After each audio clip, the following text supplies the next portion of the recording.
नमस्कार, मैं हूं अंजलि इस्टवाल। प्रॉपर्टी इंडिया में आपका स्वागत है। रियल एस्टेट में निवेश करना हो या अपने सपनों का घर खरीदना हो, प्रॉपर्टी इंडिया आपकी मदद करता है सटीक और भरोसेमंद राय के साथ। और इसमें हमारा सहयोग देने के लिए हमारे साथ हैं हमारे नॉलेज पार्टनर लाइसेस फॉरेस्ट की तन्वी गोयल। तन्वी, स्टूडियो में आपका स्वागत है। लेकिन इससे पहले कि हम दर्शकों के सवालों के जवाब दें, एक नजर डाल लेते हैं कि आज शो में क्या है खास। घर खरीदारों की परेशानी को देखते हुए रुके हुए प्रोजेक्ट्स को पूरा करने की जिम्मेदारी सरकारी पीएसयू एनबीसीसी ले सकता है अपने सिर। नेशनल ग्रीन ट्राइब्यूनल के आदेश के बाद बेंगलुरु की प्रदूषित बेलंदूर झील में शुरू हुआ साफ सफाई का काम। और रिहाइश निवेश के लिए कौन से इलाके हैं सबसे बेहतर, पाइए अपने सवालों के जवाब।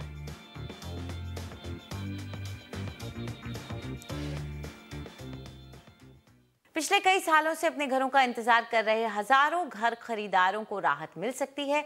एनडीटीवी के साथ एक एक्सक्लूसिव बातचीत में एनबीसीसी इंडिया लिमिटेड के सीएमडी अनूप मित्तल ने बताया कि सरकार इस बारे में सोच रही है कि एनसीआर में जो हाउसिंग प्रोजेक्ट्स निजी बिल्डर पूरा करने में असमर्थ हैं, उन्हें सरकार की ये नवरत्न कंपनी अपने हाथों में ले सकती है।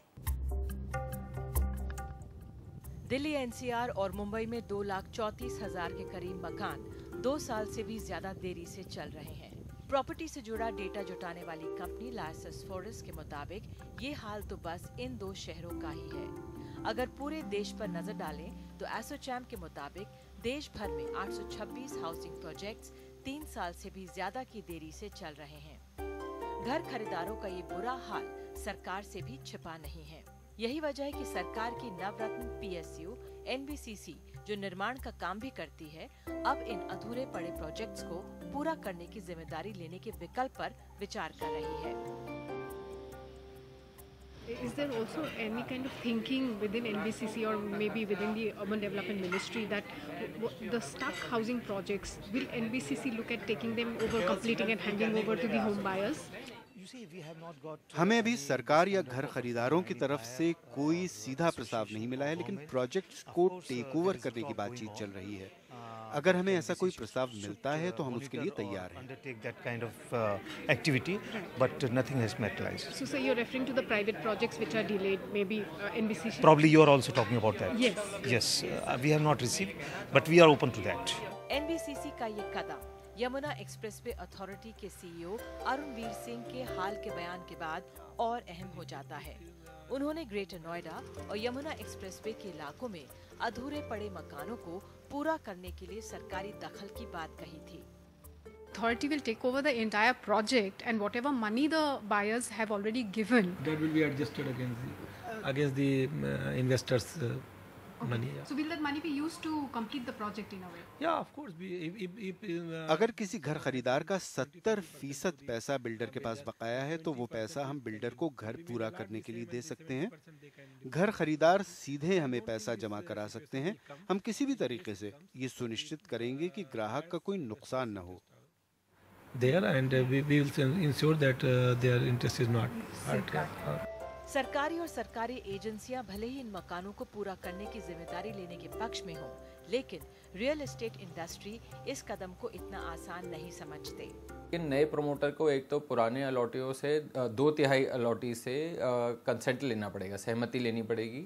एक बात तो यह है। दूसरा, उसका जो पुराना प्रमोटर है उसकी जो अनफुलफिल्ड प्रोमिसेस हैं कि इतने 36 महीने में हम आपको पोजेशन दे देंगे, तो और अगर नहीं देंगे तो उस पर जो ब्याज दर लिखी हुई है उस पर आपको कॉम्पनसेट करेंगे, वो उसे पूरी करनी पड़ेगी। अपने मकान पाने की लड़ाई में जुटे घर खरीदारों के लिए रेरा एक उम्मीद थी, लेकिन राज्यों के रूल्स डाइल्यूट करने की खबर ने उनको मायूस किया। अब अगर एनबीसीसी वाकई में ये जिम्मेदारी अपने सिर लेती है तो ये उनके लिए बड़ी राहत साबित होगी। नई दिल्ली से ओनितम ओझा, एनडीटीवी। अब वक्त आ गया है आपके भेजे हुए सवालों के जवाब देने का और हमारे साथ हैं तरविंदर बख्शी। पूछिए बख्शी साहब, क्या सवाल है आपका? ये ऐसा है कि मैंने यहाँ फ्लैट है हमारा केप टाउन के अंदर, सेक्टर 74 नोएडा के अंदर, तो वो हम सोच रहे थे कि इसको अभी रखना ठीक है या थोड़ा इन्वेस्टमेंट पॉइंट ऑफ व्यू से और बढ़ने की उम्मीद है इसकी। जी बिल्कुल। और आपने कितना पैसा लगाया था इसमें? इसमें मैडम अभी हमने तो लगाया, इसमें करीबन 40 के करीब लगा था, और ये हमें अब 6-7 साल के बाद मिला है। तो ये अभी भी वो अभी पोजेशन तो मिला नहीं, बट अभी वो हम तो कहने देंगे जल्दी। तो हम सोच रहे थे इसको बेच दें या क्या करें, क्योंकि ये बिल्डर तो ऐसे ही है सुपरटेक, ये पूछना चाहते थे। चलिए हम आपकी मुश्किल जरूर इसको हल करने की कोशिश करेंगे। तन्वी, इन्हें चिंता है, सुपरटेक का इनके पास केप टाउन है, लेकिन ये समझ नहीं पा रहे हैं कि इसे बेचें या रखें। आप क्या कहती हैं? अंजलि जी, रिसेंटली अगर हम देखें सुपरटेक का इमेज बहुत अच्छा नहीं रहा है, काफ़ी उनके प्रोजेक्ट्स के साथ में प्रॉब्लम आई है। तो और प्लस क्योंकि ये लोकेशन ऐसा है जहाँ पे बहुत ज़्यादा अप्रिसिएशन फ्यूचर में देखना थोड़ा मुश्किल है, क्योंकि यहाँ पे ऑलरेडी इस मार्केट में ओवर सप्लाई है, तो बहुत ज़्यादा अप्रिसिएशन नहीं होगा। तो अगर ये चाहें तो अपना प्रोजेक्ट अभी निकाल सकते हैं, ये सही टाइम होगा निकालने के लिए, और कहीं और दूसरे किसी और प्रोजेक्ट में इन्वेस्ट कर सकते हैं। चलिए, तो जैसा कि आप सुन ही रहे हैं बख्शी साहब, यहाँ पर इनका कहना है कि आप कहीं और इन्वेस्ट कर सकते हैं। लेकिन ये भी बताएं तन्वी कि अगर हम इस प्रोजेक्ट और इस एरिया की बात करते हैं, माफ़ कीजिएगा, तो ये किस तरह का एरिया, क्योंकि हमारे कई दर्शक हैं कि एरिया पे उनका खास जोर रहता है, तो उसके बारे में भी थोड़ी जानकारी दीजिए। श्योर। सेक्टर 74 सेंट्रल नोएडा में पड़ता है, जो कि एक काफ़ी डेवलपिंग मार्केट है जो धीरे धीरे मैच्योरिटी गेन कर रहा है। अभी यहाँ पे काफ़ी रेडी प्रोजेक्ट्स हैं और काफ़ी ऐसे प्रोजेक्ट्स हैं जो जल्द ही रेडी होने वाले अगले 10 से 12 महीने में। और क्योंकि यहाँ पे मेट्रो कॉरिडोर अंडर कंस्ट्रक्शन है, काफ़ी इंफ्रास्ट्रक्चर इम्प्रूव हो रहा है, तो इन्वेस्टर्स के लिए ठीक ठाक मार्केट है। बट देन अगेन वो प्रोजेक्ट टू प्रोजेक्ट डिपेंड करता है। सुपरटेक के प्रोजेक्ट्स थोड़े से अभी उतना रिलायबल नहीं चल रहे हैं, इसलिए मैंने मना किया था। यहाँ पे इस माइक्रो मार्केट की अगर बात करें तो ये वेल डेवलप्ड सेक्टर्स जैसे कि सेक्टर 50, सेक्टर 32 इनसे पास में ही हैं, और इस माइक्रो मार्केट में टोटल 64 प्रोजेक्ट्स हैं और 14,000 की अभी अनसोल्ड इन्वेंट्री है इस मार्केट में। तो ओवरऑल काफ़ी ओवर सप्लाइड मार्केट है।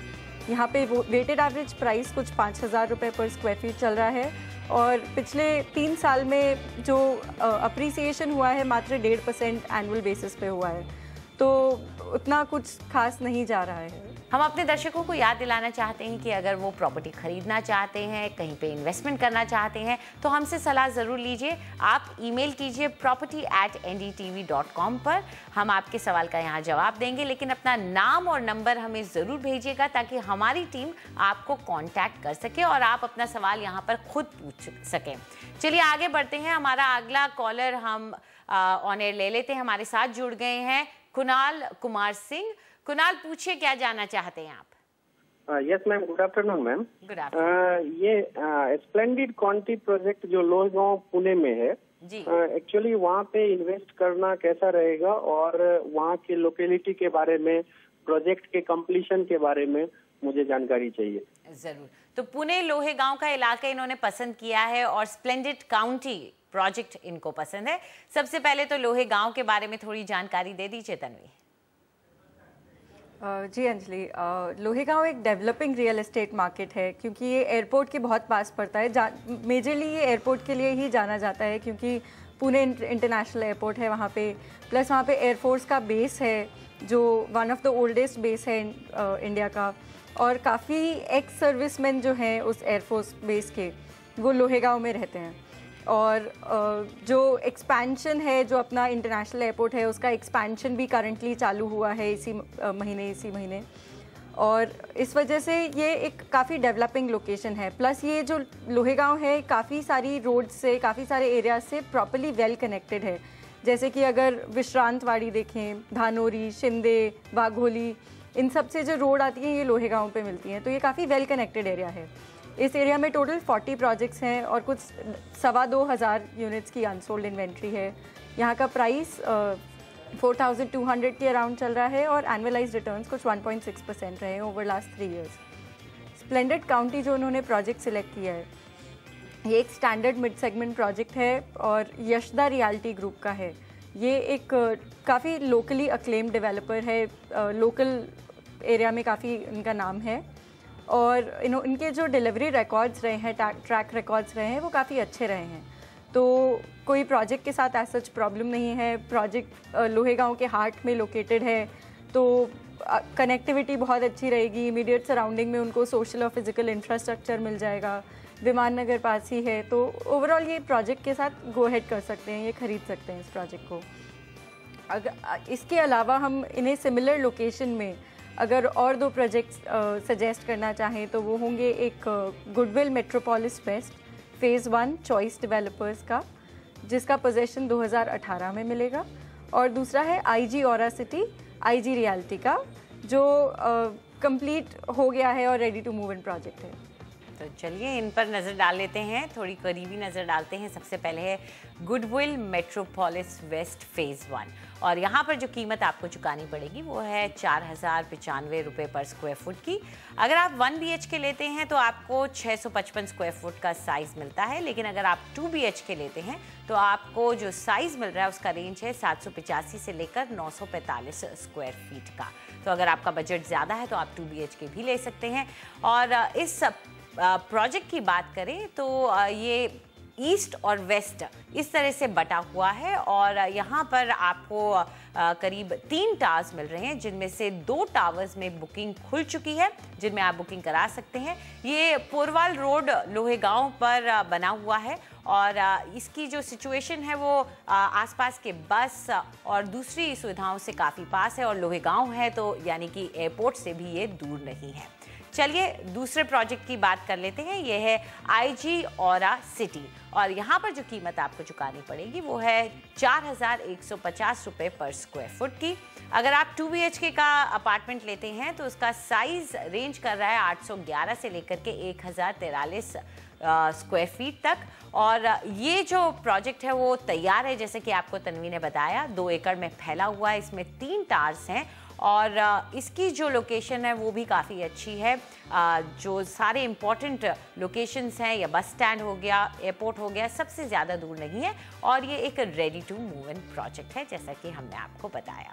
प्रॉपर्टी इंडिया में वक्त एक छोटे से ब्रेक का, लेकिन ब्रेक के बाद हम रुक करेंगे MMR का, जहाँ ठाणे में 40 लाख रुपए में मिलेंगे मकान, और नवी मुंबई में 70 लाख में ready to move in property.